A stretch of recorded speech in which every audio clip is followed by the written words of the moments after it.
Hello guys, welcome again to the channel.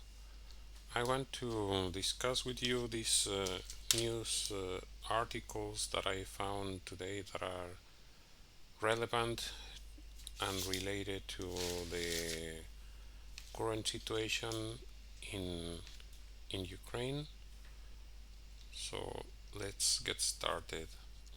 This first article is talking about the Ukrainian Prime Minister telling us that this year's harvest will be 20% less than last year. And as some of you might know, Russia and Ukraine are two of the biggest grain exporters in this part of the world, and many Asian and African countries are depending on this food production coming from Russia. So this is relevant because this is going to affect the global economy and certainly the poorest countries, especially in Africa. And of course, it is very obvious why the harvest is likely to be less. And in Russia, this was due to the fact that Russian government decided to ban grain exports to try to keep their production for internal consumption. This is probably the smart thing to do in the current situation. So this is what is currently going on, and the implications of these are global, not just local or regional. So you will see how this is going to evolve. This is another piece of news that is telling us about this latest event that in Russia is revoking the registration of Amnesty and Human Rights Watch. So this is why this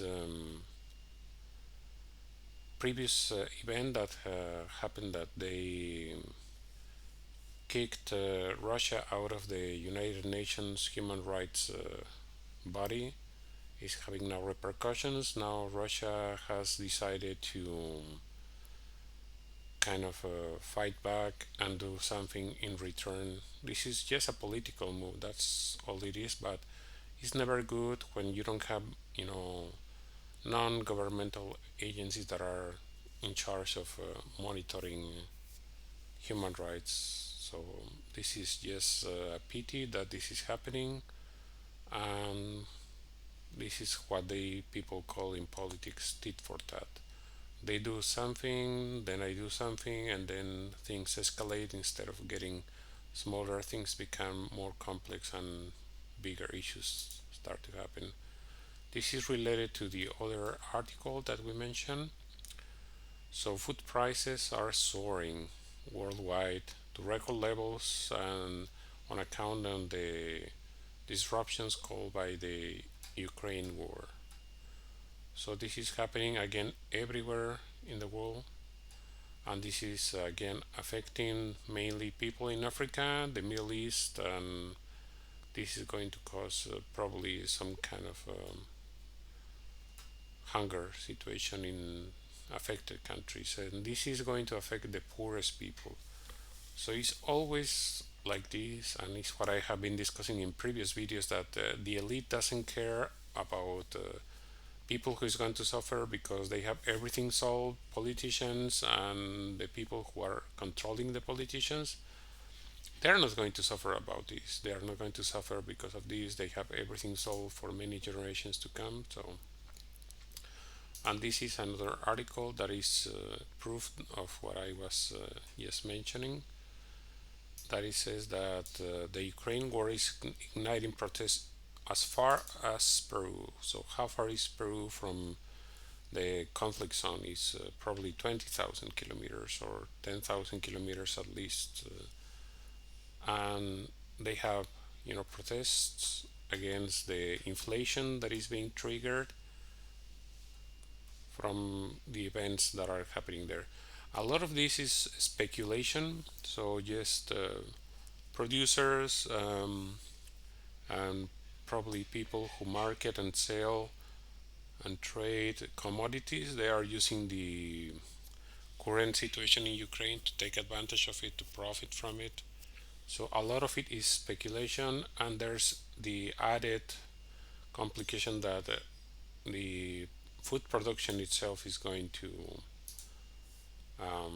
factor in a negative way globally. So we're going to start seeing more of these across the globe, and this is not going to get better. It's going to get worse before it gets better.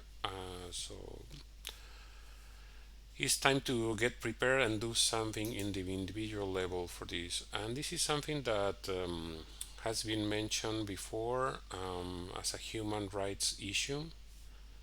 If you're not familiar with this, previously there were some reports of Russians that were in the border with Mexico and the US, and they were quickly admitted as refugees to the United States, while at the same time, in the same border, probably in the same border entry, thousands of refugees from different countries are waiting, and the United States just decides who comes in and who doesn't.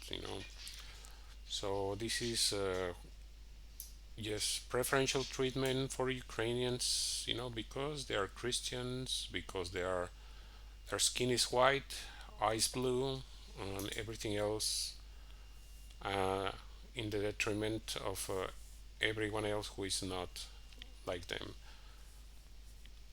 There are people there in this border who have been waiting for months for some kind of assistance to become admitted as refugees, asylum seekers, and they have not been admitted. But now that the Ukrainians come to the border, yes, please come in.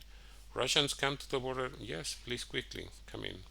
And they are doing it very quickly without trying to raise too much attention to it. But there are some people that are actually taking note of this. So just one more thing to pay attention to during this conflict. And this is an article that I found interesting because it's reflecting my view on these recent actions from several Western countries that they are seizing Russian oligarch assets, you know. And I said sometimes that this is really illegal. They are doing it anyway, but here in this article, they're just mentioning that this is unconstitutional. The ACLU, which stands for the American Civil Liberties Union, is just talking about this precise subject that this action is unconstitutional according to the laws of the United States, and probably is unconstitutional in every country in the world, but they're doing it anyway.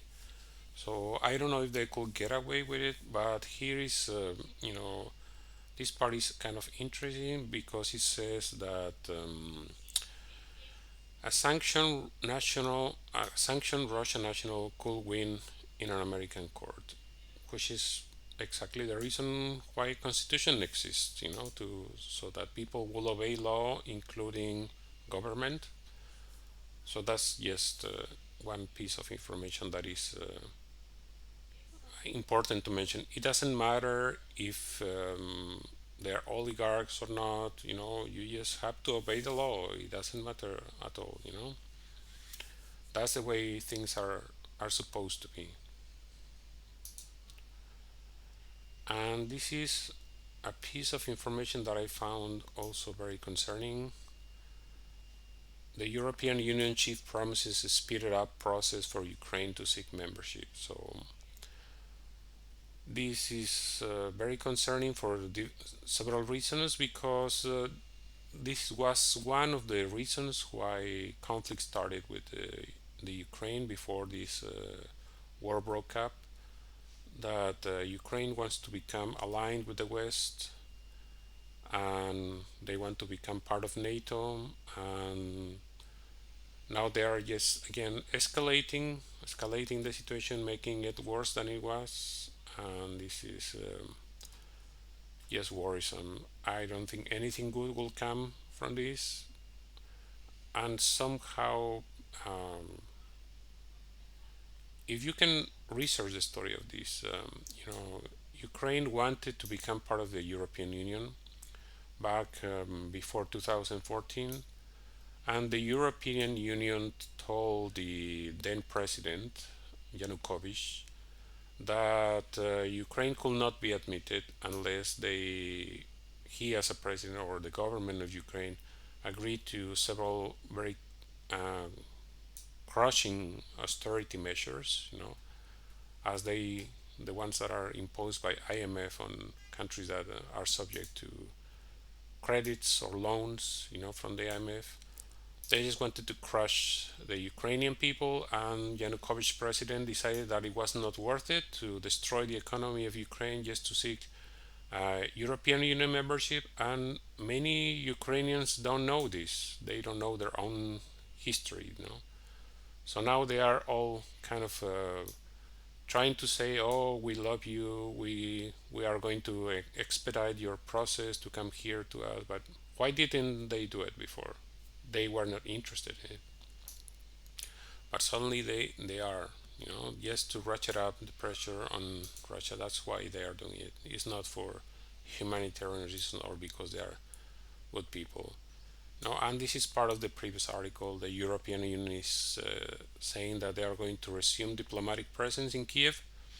I don't know for how long before they leave again, but that's what they're doing currently. So that's the current state of events. So that's all I wanted to say for the moment. As always, please let me know in the comment section what you think about all this. What is your opinion? If you have any questions, please like, share, and subscribe this video. Subscribe to the channel, activate the notifications bell, and I hope to see you again soon. Thank you for watching.